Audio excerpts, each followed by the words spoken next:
বন্ধুরা সবাইকে আসসালামু আলাইকুম। সবাই কেমন আছেন? তো বন্ধুরা আজকে আমি পিঠা তৈরি করব, ভাপা পিঠা। তো হঠাৎ করে ছেলে বায়না ধরেছে যে পিঠা খাবে। তো বাসায় নারকেলও নেই, এখন কি করব?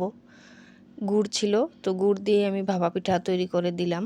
তো আপনাদের মাঝে শেয়ার করলাম যে কেমন হয়েছে পিঠাগুলো। তো বন্ধুরা প্রথমে আমি এখানে চালের গুঁড়া নিয়েছি। এটা নর্মাল চালের গুঁড়া। আমি আজকেই চালের গুঁড়া করে নিয়েছি। আর এর মধ্যে দিয়ে দিলাম 1 টেবিল চামচ পরিমাণ লবণ আর দিয়ে দিব নর্মাল পানি। দিয়ে আমি ঝরঝরে একটা আটার যে ডো তৈরি হয় ভাপা পিঠা বানানোর, সেটাই তৈরি করে নিচ্ছি। হাত দিয়ে ভালোভাবে এইভাবে ঝুরি করে নিতে হবে। আর মুঠ বেঁধে দেখতে হবে, যদি সবগুলো আটা একসঙ্গে হাতের মধ্যে লেগে থাকে তাহলে বুঝতে হবে যে হয়ে গেছে, আটার যে ডোটা সেটা তৈরি হয়ে গেছে। তো এইভাবে ভালোভাবে আর কি একটু সময় নিয়ে আটাটা একটু মাখতে হবে পানি দিয়ে। এই যে দেখেন আমি মুঠ বেঁধে দেখাচ্ছি। তো এটা একদম পারফেক্ট। তো আটাটা আমার হয়ে গেছে মাখা। আমি একটা স্ট্রেনারের সাহায্যে এখন চেলে নিব আটাগুলো ভালোভাবে। একটু সময় নিয়ে করতে হবে।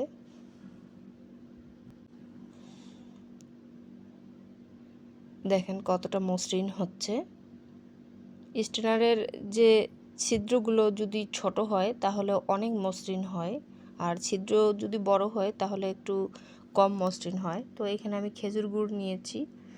তো খেজুর গুড় দিয়ে আমি তৈরি করব, যেহেতু নারকেল নেই। খুব নর্মালভাবে পিঠাটা তৈরি করব আমি। তো একটা আমি ছোট বাটি নিয়েছি।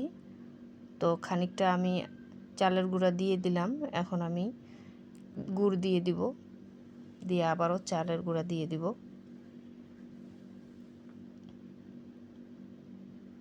আর অন্যদিকে আমি আগে থেকেই চুলায় একটা প্যান বসিয়ে দিয়েছি, গরম পানির ভাপা পিঠা বানানোর যে প্যান, পাতিল আমি বসিয়ে দিয়েছিলাম।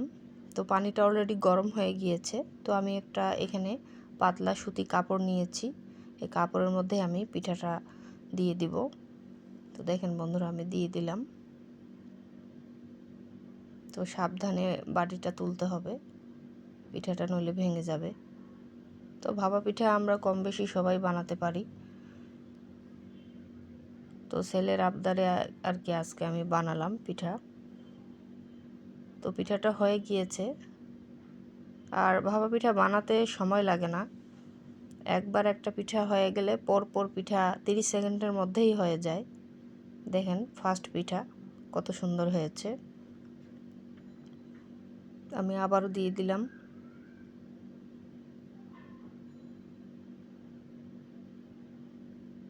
তো এইভাবে আর কি আমি প্রতিটা পিঠা তৈরি করে নিব। কাপড়টা বেশ গরম, তো সাবধানে ধরতে হবে।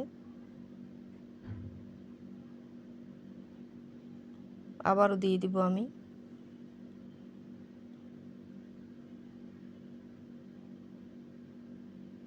তো সবগুলো পিঠা বন্ধুরা আমি তৈরি করে নিব। তো অলরেডি আমার পিঠা বানানো শেষ।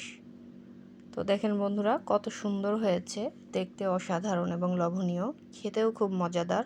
আমি আপনাদেরকে একটা ভেঙে দেখাচ্ছি। দেখেন কতটা সুন্দর।